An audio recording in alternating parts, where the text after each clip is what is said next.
ఇప్పుడే జీ5 app download చేయండి. చూడండి మీ ఫేవరెట్ టీవీ షోస్ ఎప్పుడైనా ఎక్కడైనా. ఎవరికేం కాలేదుగా? కొంచెంలో తప్పిపోయిందండి, కానీ పెద్ద దెబ్బలే తగిలినాయి. మరి ఎవరు కనపడరే? ఇందాకే అంబులెన్స్ లో తీసుకెళ్లారండి. అనయ్య, మనం ఇటు వెళ్ళడం కష్టం. ఇదంతా క్లియర్ అవ్వడానికి టైం పట్టేలా ఉంది. మనం వేరే రూట్లో వెళ్ళిపోదాం. సరే పదండి. ఆగండి బాబు, మీ అందరినీ చూస్తుంటే ఏదో శుభకార్యానికి వెళుతున్నట్టుగా ఉన్నారు. శుభకార్యం అంటే పండకి ఊరెళ్తున్నాం అంతే. ఏమ్మా, మీకు కొత్తగా పెళ్ళైందా? అవునండి. ఇలా చెప్తున్నానని ఏమీ అనుకోకండి. మీరందరూ ఈ ప్రయాణం మానుకొని వెనక్కి వెళ్ళిపోండి.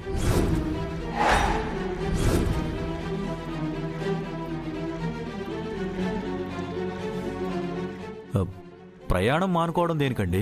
శుభంగా బయలుదేరినప్పుడు ఇలాంటి ప్రమాదాలు జరిగిన సంఘటనలు ఎదురైనప్పుడు అంత మంచిది కాదు. పైగా కొత్తగా పెళ్ళైన జంట కూడా ఉంది. ఇలాంటి ఎదురు అస్సలు మంచిది కాదు. అందుకే వెనక్కి వెళ్ళిపోండి, లేదంటే మీకే మంచిది కాదు.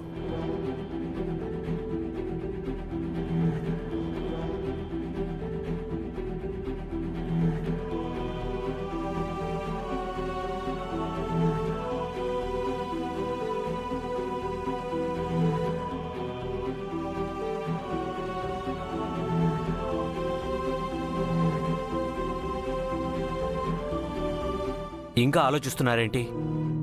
అతను అంతగా మంచిది కాదు అని చెప్పాడు కదా. పదండి, తిరిగి ఇంటికి వెళ్ళిపోదాం. ఇక్కడి దాకా వచ్చి మళ్ళీ వెనక్కి వెళ్ళిపోవాలా? మనం స్టార్ట్ అయ్యి చాలా దూరం వచ్చేసాం కదా. మీ ఇద్దరు ఊరుకోండి. ఎంత దూరం వస్తే ఏంటి? ఇలాంటి శకునాలు నిజంగానే మంచివి కాదు. శంకర్ గారు, ఈ ఊరి ప్రోగ్రాం క్యాన్సిల్ చేసేసి మనం ఇంటికి వెళ్ళిపోదాం. పదండి, ఆ పండుగ ఏదో ఇంటి దగ్గర చేసుకుందాం. అది కాదు గౌరీ గారు, విలేజ్లో అన్ని ఏర్పాట్లు చేశాం కదా. ఊళ్ళో వాళ్ళందరికీ మనం వస్తామని కూడా చెప్పేశాం. వాళ్ళందరూ వెయిట్ చేస్తూ ఉంటారు. అబ్బాయి, వాళ్ళంతా వెయిట్ చేస్తూ ఉంటారని మనం రిస్క్ తీసుకోలేం కదా. కొన్ని సెంటిమెంట్స్ ఫాలో అవ్వాలి. Let's go back.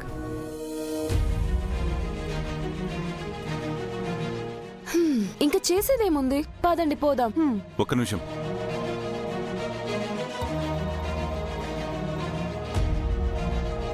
కొత్తగా పెళ్ళైన జంటకి ఇలాంటి శకునాలు ఎదురైతే వెనక్కి తిరిగి వెళ్ళిపోవాలనుకుంటున్నారు. అది పక్కన పెట్టండి. కానీ అక్కీ వాళ్ళకి కొత్తగా పెళ్ళయింది. వాళ్ళ తాత ముత్తాతలు కట్టించిన గుడి ఆ ఊళ్ళో ఉంది. ఆ దేవత ఆశీర్వాదం తీసుకోవాలని కదా మనందరం ఇక్కడికి వచ్చింది. అది వదిలేసి వెనక్కి వెళ్ళిపోదామంటారేంటి?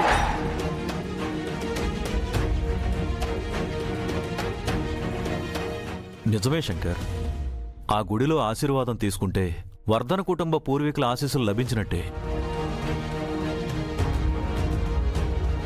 నాకు కూడా ఆ గుడిలో మొక్కుబడి ఉంది. రవితో పెళ్లి జరిగితే ఇద్దరం కలిసి దర్శనం చేసుకుంటామని మొక్కుకున్నాం. విన్నారుగా, మరి అక్కి మొక్కుబడిని అలాగే వదిలేచ్చా? అవుననుకోండి, కానీ మనసులో ఏదో అనుమానంగా ఉంది.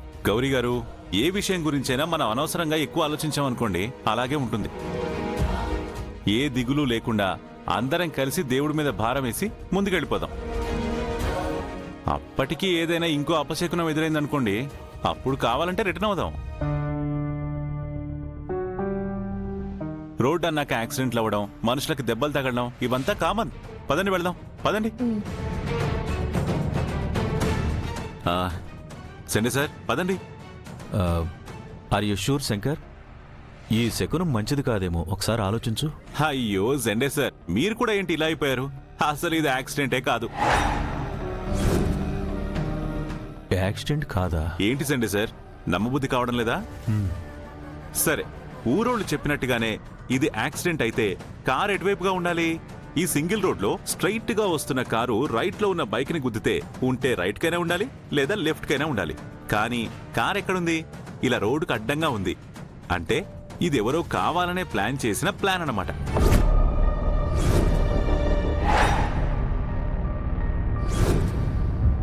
పైగా బైక్ కింద పడింది. ఎక్కడైనా పెట్రోల్ లీక్ కానీ లేదా దెబ్బలు తగిలినోడి రక్తపు మరకలు గాని ఏమైనా కనిపిస్తున్నాయో చూడండి.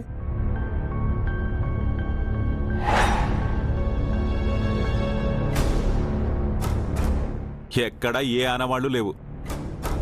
పైగా ఆ బానట్ చూడండి, దాని కిందెవరో రాయి పెట్టారు.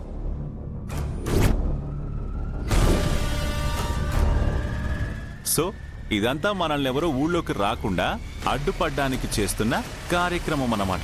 My God. అంతేకా సార్, ఆ ఊళ్ళో వాళ్ళు మాటలు మాట్లాడినప్పుడు కనీసం ఎవరిలో అయినా ఇంత టెన్షన్ కనిపించిందా? లేదు. చాలా తీరుబడిగా 4 మాటలు చెప్పాలి కాబట్టి చెప్పేసి వెళ్ళిపోయారు. ఇప్పుడు ఆలోచించండి, ఇది యాక్సిడెంట్ అంటారా, కావాలని ప్లాన్ చేసిందంటారా? కరెక్ట్ శంకర్, భలే కనిపెట్టావు. మాయా, మీ అన్నయ్యది పీతబుర్ర అనుకుంటా. ఏదైనా ప్లాన్ చేస్తే కాస్త పర్ఫెక్ట్గా లాజికల్గా ప్లాన్ చేయమని చెప్పు. This is very silly, you know.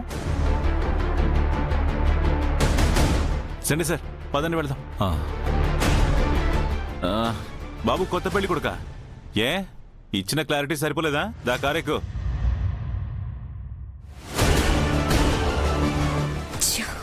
అన్నయ్య ఒక్క పని కూడా సరిగ్గా చేయడు. మాయా పద. కమింగ్.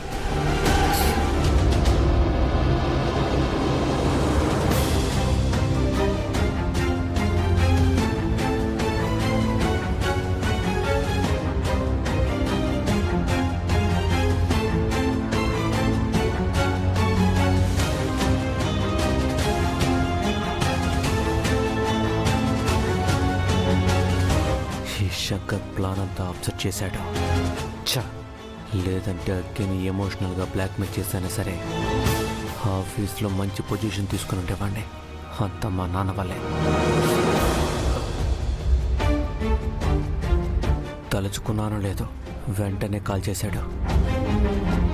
మావయ్య కాల్ చేస్తుంటే లిఫ్ట్ చేయవేంటి రవి? ఏముంది, బయలుదేరామా లేదా అని కనుక్కోవడానికి ఫోన్ చేస్తుంటాడు. నానా చెప్పండి. ఎరా, ఫోన్ తీయడానికి ఎంతసేపు ఏంటి? తీయాలా వద్దా అని ఆలోచిస్తున్నావా ఏంటి? అదేం లేదు నాన్న, విషయం ఏంటి చెప్పు. ఏంట్రా విసుక్కుంటున్నావు? నేనెందుకు తీసుకుంటాను, జర్నీ కదా, కాస్త చిరాకుందంతే. అయితే బయలుదేరిపోయారనమాట. ఆల్రెడీ బయలుదేరి గంట అయింది. ఒక అపశకునం కూడా ఎదురైంది. అపశకునం ఏంట్రా? వస్తుంటే రోడ్లో ఏదో యాక్సిడెంట్ జరిగింది. అలా ఎదురైతే ప్రయాణం చేయకూడదని చెప్పినా కూడా శంకర్ గారు వినిపించుకోకుండా విలేజ్కి తీసుకెళ్తున్నారు. నాకేమో చాలా టెన్షన్గా ఉంది.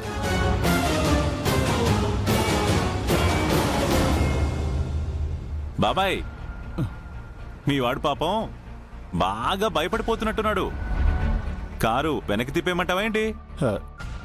ఏం అవసరం లేదు సార్. మీరుండగా ఎన్ని ఆటంకాలు వచ్చినా ఏమీ కాదు. మీరు ఎలా అనుకుంటే అలా చేయండి సార్. అంతే కదా? ఓకే బాబాయ్. నానా అది కాదు. రేయ్, కాదు లేదు గీదు లేదు. శంకర్ సార్ చెప్పింది చెప్పినట్టు విను. అలాగే, నువ్వు చెప్పింది వింటాను, ఆయన చెప్పింది వింటాను. ఇంకా నాకు వేరే ఆప్షన్ ఏముంది?